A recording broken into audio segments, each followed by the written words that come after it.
अक्सर होता क्या है कि हमें समुदायों के बारे में एक कहानी सुनाई जाती है, हेडलाइंस में, हैशटैग्स में। पर उस कहानी के पीछे ना एक और हकीकत होती है, मेहनत और मौकों के बीच की एक जद्दोजहद की। तो आज हम उसी अनकही कहानी को समझने की कोशिश करेंगे। जी हाँ, यही हैं वो चीज़ें जिनसे किसी भी समुदाय की एक छवि, एक पब्लिक इमेज गढ़ी जाती है। और पता है, अक्सर ये छवि अधूरी होती है, आधे अधूरे सच पर टिकी होती है। और ये हमारी सोच को इस तरह से ढाल देती है कि हम असल मुद्दों को, ज़मीनी हकीकत को देख ही नहीं पाते। तो सवाल यही उठता है कि उन लम्हों में कौन सी कहानी जी रही है जो कैमरों की चमक से दूर है, उन घरों में, उन गलियों में जहां लोग हर रोज अपने हिस्से का आसमान ढूंढ रहे हैं। चलिए आज इसी पर्दे को हटाकर देखते हैं। तो सबसे पहले ये समझते हैं कि ये सुर्खियों वाली कहानी आखिर होती क्या है। देखिए, ये शोर और बहसों की एक दुनिया है जो अक्सर असलियत से हमारा ध्यान भटका देती है। ये हमें ये तो बताती है कि हमें क्या सोचना चाहिए, पर ये नहीं बताती कि ज़मीनी हकीकत असल में है क्या। और ये एक लाइन इस पूरी बात का निचोड़ है। एक जिंदगी कभी भी सुर्खियों में नहीं जी जाती। असल जिंदगी तो रोज की मेहनत, रोज की चुनौतियों और रोज की उम्मीदों में ही जी जाती है ना? असली जिंदगी इन शांत लम्हों में बसती है, एक सादा सी प्रार्थना में, परिवार के साथ बांटी गई एक रोटी में, उस नेकी में जिसका कोई दिखावा नहीं, और उस हिम्मत में जब सिस्टम साथ ना दे रहा हो। यही वो पल हैं जो किसी की असल कहानी बनाते हैं।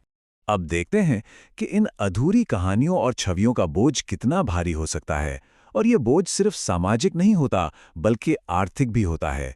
यही तय करता है कि किसे मौका मिलेगा और किसे शायद सिर्फ इंतजार करना होगा।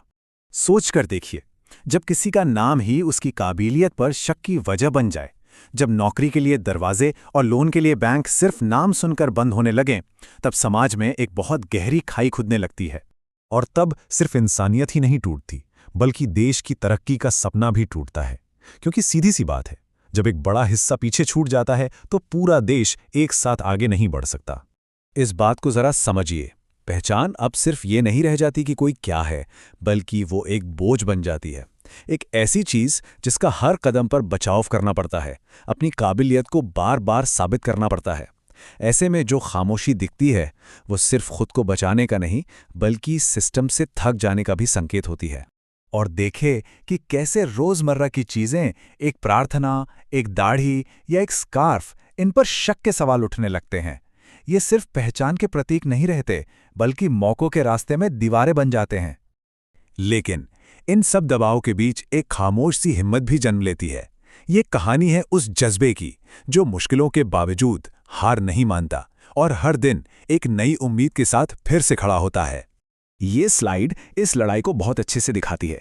देखिए, एक तरफ है बाहरी दबाव, बिना जाने परखा जाना, मौका मिलने से पहले ही सवालिया निशान लगना, और दूसरी तरफ है अंदरूनी जवाब, सब्र के साथ मेहनत करते रहना और अपनी गरिमा को बनाए रखते हुए आगे बढ़ते रहना।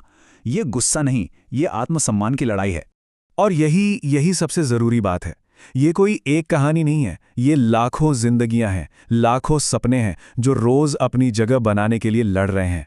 इन्हें किसी एक लेबल में बांध देना, इनकी काबिलियत और इनके संघर्ष दोनों को नकारने जैसा है।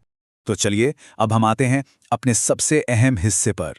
अब सिर्फ समस्या को नहीं, बल्कि समाधान को देखने की कोशिश करते हैं, उस इंसानी कहानी को देखने की जिसमें अपार संभावनाएं छुपी हुई हैं। हमें बस ये याद रखना होगा कि हर लेबल के पीछे एक इंसान है, एक कारोबारी है, एक छात्र है, एक कलाकार है, एक कहानी है जो सिर्फ सम्मान और सुरक्षा नहीं, बल्कि आगे बढ़ने का एक बराबर मौका भी चाहती है। इसलिए सुनी सुनाई बातों पर या हेडलाइंस पर यकीन करने से पहले बस एक पल के लिए रुकिए और सोचिए कि इस शोर के पीछे की सच्चाई क्या हो सकती है। क्या कमी वाकई में इंसान में है, या उस सिस्टम में जो सबको बराबर मौके नहीं दे पा रहा? तो अपील बस इतनी सी है, इस शोर से परे देखिए, उन आंकड़ों को देखिए जो अफसरों की कमी दिखाते हैं, उन चेहरों को देखिए जो मेहनत के बावजूद पीछे रह जाते हैं, उस इंसानी हकीकत को ढूंढिए जो बराबरी का इंतजार कर रही है। और आखिर में बस ये एक सवाल, वो कौन सी कहानी है जो देखे जाने का इंतजार कर रही है? ये कहानी किसी की गरीबी की नहीं, बल्कि उसकी काबिलियत की है, जो